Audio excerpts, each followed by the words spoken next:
So I decided to make my own relays. Why did I decide that? I was looking through the selection of the different relays. For example, for the fueling relays, I am running 2 Walbro 450 pumps. So there are specific relays that are made for those 2 Walbro 450 pumps, right? You have a primary pump and you have a secondary pump. And then there's also custom relays that are already made for, aftermarket cooling setups. So those are the 2 relays that I need to complete my build. I think so. I think those are the only 2 left. Either way. Today's focus is actually on just making the fueling relay for my pumps, and then we're gonna go to the tank and then do all sorts of work. It's actually a lot cheaper to just make my own, right? Even with buying my crimper, which of course the crimper, I'm gonna be able to use it with anything else that I wanna make, okay? And I bought a cheap crimper, nothing too expensive.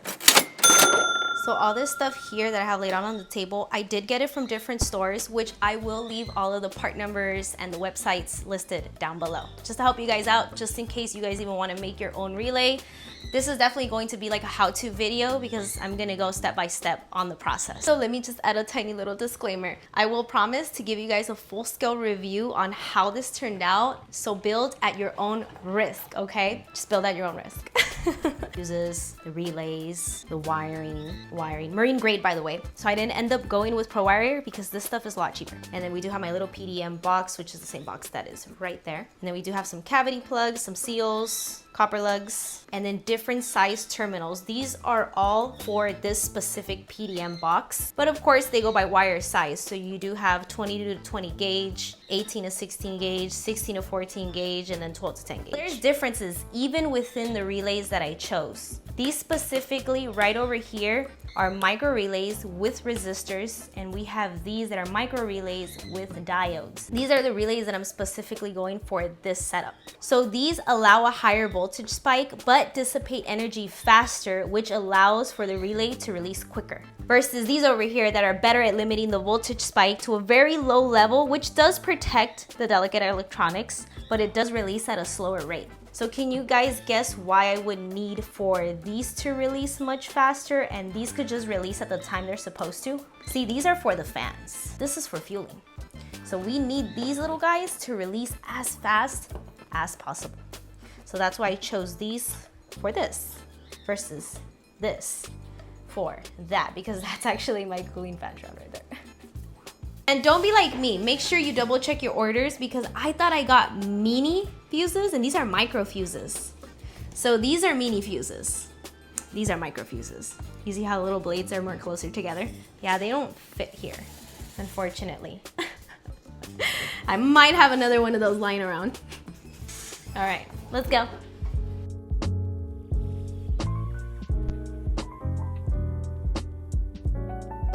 Wire first, then the cavity seal, then I'm gonna strip the jacket, and then I'm gonna add the terminal on the end.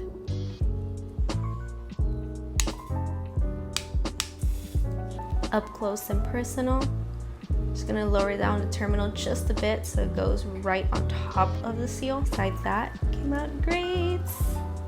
All right, all my wires are ready to go, ready to be assembled. This is all gonna go into the build and that's actually where I'm gonna finish the entire process. But I did double check all the wires, the seals, the terminals, and I did like a little pull test on each one just to make sure that it is sturdy and it is not gonna fall out. Of course, during the time that you're even crimping, you'll just see that if you do an excellent crimp, it's not gonna fall out. It's gonna be fine. So always double check your crimps, double check your wires and your seals and make sure that everything looks good.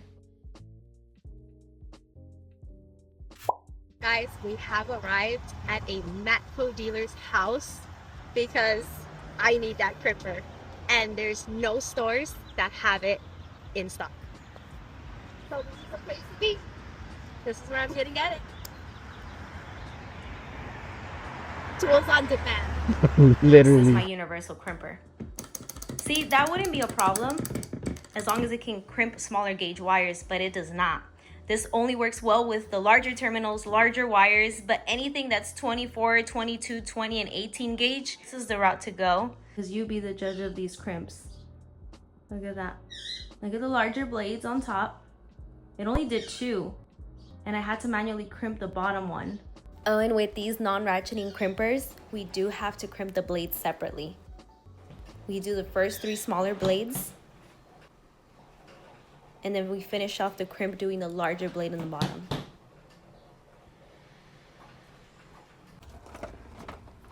Pin 30 is gonna hook up to the left blade of the fuse. And when you hear that little clicky noise, you know, it's in there. Okay, before we get into the rest of the process, let's go over the function of each pin. Only 4 pins are used in this relay. See here, pin 87A is cut off because it's connected to pin 30 when the relay has no power. This setup won't affect my fuel pump circuit since I'm only using pin 87 for activation. Pin 87 normally open. On the other hand is the active pin that's connected to the fuel pump. It only receives power when the relay gets energized and receives the signal to switch on.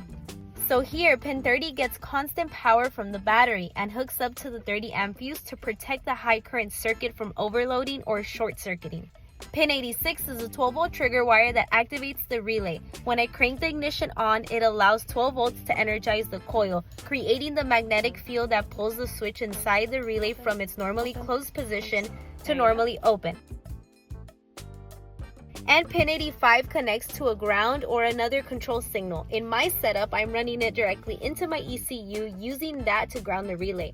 This is how all of pin 30's wires are going to look when it's done. It just needs a lug crimp to the breaker because even the battery needs protection from the circuit. So this wire right here is going to be pin 87, right over here in the PDM box, this one, and then we have this space right here for the second relay. God, okay. Let's see if it worked. No, it didn't. Okay, we're gonna keep going until it's gone. Pin 86 serves as the 12 volt trigger wire.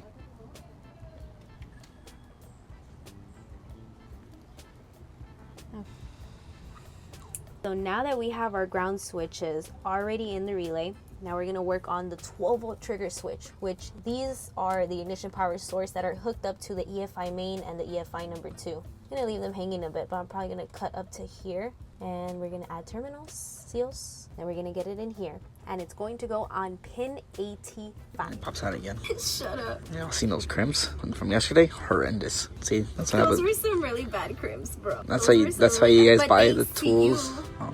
Thanks to you, I got the right crimper for the small gauge wire. If you guys need a Mako dealer, let me know. Ken got you. So I have yet to heat shield the trigger wires, redo all the wiring in the bottom, the douche connectors, and then the last couple adjustments to the assembly, and it's ready to go. This is the OEM connector plug that goes with this OEM harness for the OEM fuel pump setup. So now I'm gonna strip the harness, redo the plugs on the end, and then probably tuck this in the back and then just run it back down here and then stick it through the hole. I'm so glad that these connectors are in great condition and do not have to be replaced. I just have to be very careful with how much I'm gonna cut off of the wiring. I could do it the right way and depin it from the connector, or just cut off enough that I'm gonna need. But now we know that this is a very essential part of my fuel system, because how else am I gonna get the signal to my dash to know how much fuel I'm running? So I gotta be careful. Just knew it, the same thing they did to the body harness, they did it to this one too. Check it out. So all this is extended.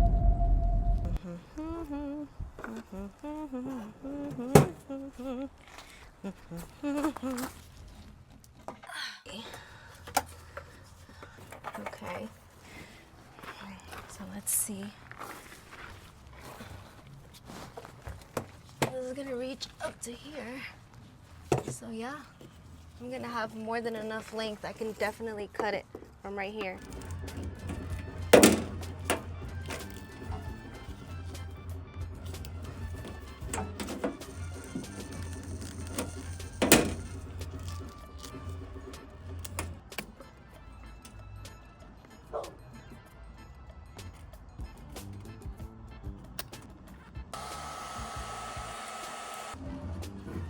And this is not a standard depinning tool, but it does seem to work, and I'm grateful for that. Because sometimes even the depinning tools that I have are a little sketchy.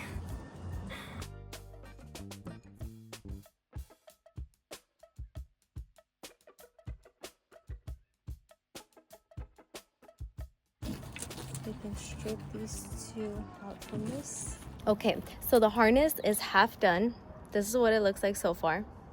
I think it looks pretty good. I didn't leave that much wire exposed, but I could still pull this down slightly and see the colors of the wires. I also do have a layout of this in my notebook that I drew out. Now, this is what we're gonna work on, the other half of it. I have my dewage connectors here, so we're gonna do it on one end, and then we're gonna go to the fuel tank and then do the other dewage connector and then the other dewage connector for the fuel pumps. All right, so interesting. I know this before. What I bought comes with absolutely everything. So it's interesting because these are male terminals and then these are female terminals. But this is a male receptacle and this is a female plug. So the male terminals go into the female plug and the female terminals go into the male plug. And then it comes with 2 little locking mechanisms. And then in the back of these, it already has a seal.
Let's see. This is gonna go here, that's gonna go there. Hay que jalar un poquitito más, a ver. Okay, so that's gonna go like that. But these are gonna go in the back. They're gonna go like that.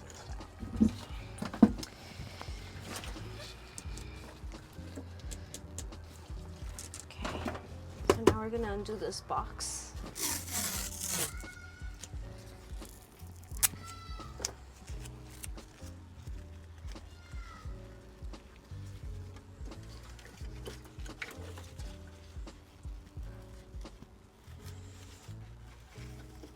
Underneath the main fuse box cable, and then I'm gonna hook this like that. There we go. That's how I'm gonna leave it. Nice, and it won't interfere with anything because it's gonna be like right there. Nice. This is how it came out, guys. Since I am only running 2 pumps, we only see 4 wires here. 2 reds positives on the right, and then 2 black negatives on the left. 1 for each fuel pump. There's another set of wires here for the 3rd pump because this fuel hanger from PHR is made for 3 pumps. I'll keep that one to the side and I'll definitely shield it. This is the connector that I made for the fuel sender gauge unit. And then here's the other one. Now I am gonna tape these up because we have our positives, we have our negatives. We're gonna tape it up like up to here and gonna clamp it somewhere. But I am thinking that I might just even keep it clamped with the charcoal canister right on top. I made this one, by the way.